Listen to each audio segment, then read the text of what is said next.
बहुत समय पहले की बात है। हिमगिरी नामक एक छोटा सा राज्य था जो अपनी सुंदरता और शांति के लिए प्रसिद्ध था। इस राज्य का राजा था धैर्यसेन, एक ऐसा शासक जो न्यायप्रिय, दयालु और सत्यनिष्ठ था। प्रजा उसे सत्यव्रती राजा कहती थी। राजा धैर्यसेन का मानना था कि झूठ चाहे कितना भी चतुर क्यों ना हो, सत्य की सरलता से हार जाता है। जब सत्य को चुनौती मिली, एक दिन राज्य में एक अजनबी व्यापारी आया। नाम था कृष्णदास। वह बहुत धनी और चतुर था।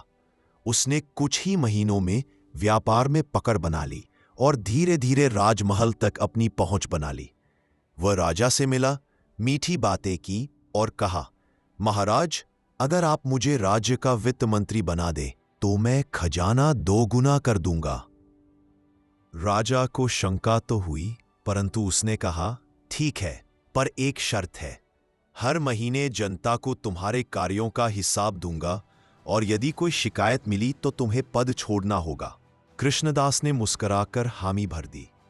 उसे लगा सत्य और न्याय की बातें तो सिर्फ किताबों में होती है, असल में तो चालाकी चलती है। जब अंधकार छा गया, कृष्णदास ने कुछ ही महीनों में पूरे राज्य के व्यापार और खजाने पर नियंत्रण पा लिया। पर अंदर ही अंदर वह भ्रष्टाचार फैलाने लगा। उसने टैक्स बढ़ा दिए, गरीबों को दबाया और अपने लोगों को ऊंचे पदों पर बैठाया। धीरे धीरे राज्य की खुशहाली कम होने लगी। किसान परेशान, व्यापारी दुखी और आम जनता भयभीत हो गई। परंतु कोई खुलकर कुछ कह नहीं पा रहा था, क्योंकि कृष्णदास का प्रभाव बढ़ता जा रहा था। एक दिन एक बूढ़ा किसान गंगाराम राज दरबार पहुंचा। उसने राजा से कहा, महाराज, आपने सत्य को अपनाया था, पर अब राज्य में अंधकार फैल रहा है। क्या आप आंखें बंद कर लेंगे? राजा का हृदय कांप उठा। उसने उसी क्षण घोषणा की, कल से पूरे राज्य में जन सुनवाई सप्ताह चलेगा। हर नागरिक को अपनी बात खुलकर कहने का अधिकार होगा और यदि कोई भी दोष सिद्ध हुआ तो मैं खुद जिम्मेदारी लूंगा। जब सच सामने आया, राजमहल में जन सुनवाई शुरू हुई। पहले दिन कोई नहीं आया, दूसरे दिन भी डर बना रहा, लेकिन तीसरे दिन एक 10 वर्षीय बालक आया। नाम था अनुज। वह बोला, महाराज, मेरे पिता को टैक्स न भरने पर जेल में डाला गया, जबकि वह हर महीने समय पर टैक्स भरते हैं। उसके बाद मानो सैलाब आ गया।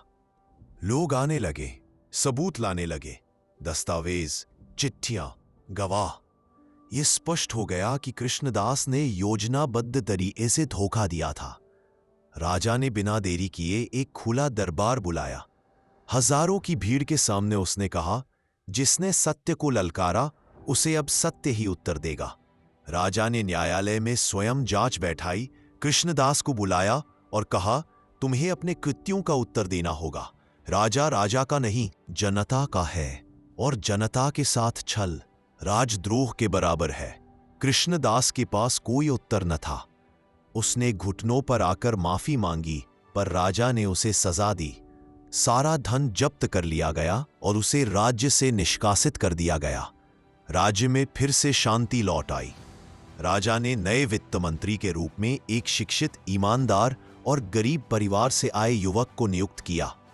वही अनुज जिसने सत्य बोलने का साहस किया था। राजा ने पूरे राज्य में एक संदेश फैलवाया, सत्य कमजोर नहीं होता, वह मौन रह सकता है लेकिन हारता नहीं। जो सत्य का साथ देगा वही सच्चा नागरिक कहलाएगा। राज्य फिर से फला फूला। किसानों के चेहरे पर मुस्कान लौटी, व्यापार में ईमानदारी आई और हर नागरिक को यह विश्वास हो गया कि हमारा राजा हमारे साथ है, सत्य के साथ। सीख, मॉरल ऑफ द स्टोरी, सत्य की राह कठिन हो सकती है पर उसकी जीत सुनिश्चित होती है। सत्ता या ताकत के आगे भी अगर किसी चीज का अस्तित्व टिकता है तो वह है सत्य। अगर आपको यह कहानी पसंद आई तो इसे अपने मित्रों से जरूर साझा करें, क्योंकि किसी को भी सत्य की याद दिलाना एक पुण्य का काम है। सोचिए, क्या आप भी आज अपने जीवन में किसी कृष्णदास से जूझ रहे हैं?